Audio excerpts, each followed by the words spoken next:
Okay, today in class we played the Trashketball game to review for the second MOI test, the benchmark test that we'll be taking next Tuesday, Wednesday, Thursday. You have the handout for the review, and these are the problems. Let me see if I can move this. Okay, the first problem on your handout, it says Francesca surveyed 20 students to find out what kind of pets they owned. 8 of the students said they owned a dog. What value represents the part of the students surveyed that owned a dog? So 8 of the 20 students, so let's start by writing that as a fraction. And we can simplify that fraction, divide by greatest common factor of 4. And we get 8 divided by 4 is 2, 20 divided by 4 is 5, so 2/5 of the students. So that tells me that this is not right. Let's see, what else can we figure out? I guess we have some of answer choices as percent, so let's go back to the 8/20ths. If we want a percent, we need to multiply 20 times 5 to get 100 in our denominator. Remember, percent is per 100 out of 100, so 8 times 5 is 40. 40 hundredths is 40%, so there's our answer right there. Not 25%, and 0.25 is the same as 25%. Okay, next question. Number 2 on your handout. It says Chris is trying to explain to his teammates that the square root of 25 equals 5. He builds a model with square tiles to help his teammates understand. Using the model, which statement best describes why the square root of 25 equals 5? Then we read through the answer choices. The area of the square is 25 tiles. Well, that's true. So far so good looking at that model. And 5 times 5 is 25. That's true. So 25 is the square root of 5. No, that would look like this. 25 equals the square root of 5. That's not true. So cross off A. B says the area of the square is 5 tiles. Well, that's not true. This is a 5 by 5.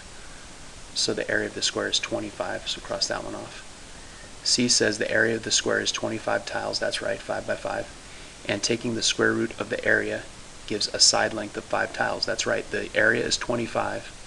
Square root of the area, square root of 25 equals 5, which is the side length.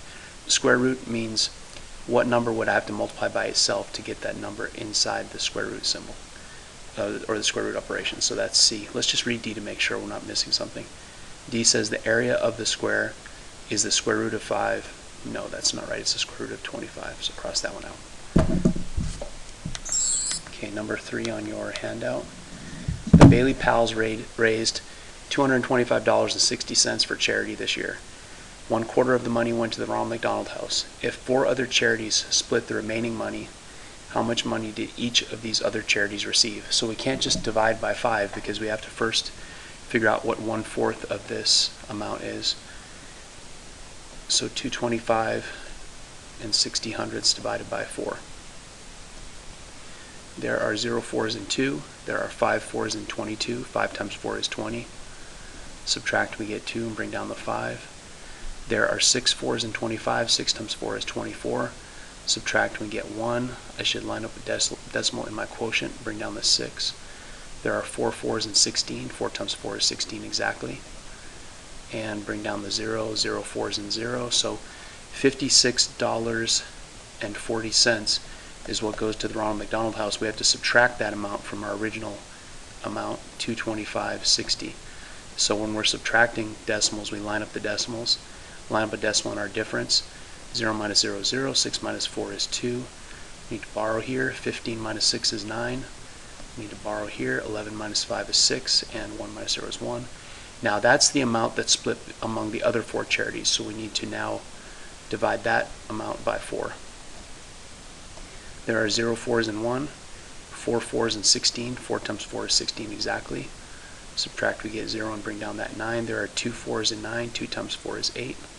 Subtract, get 1. Line up a decimal in our quotient. Bring down the 2. There are 3 4s in 12. 3 times 4 is 12. Subtract, we get 0. Bring down the 0, and that makes that 0. So $42.30 to each of the other 4 charities. Okay, that's as far as we can go on this video, and we'll pick up the review with the next problem on the next video.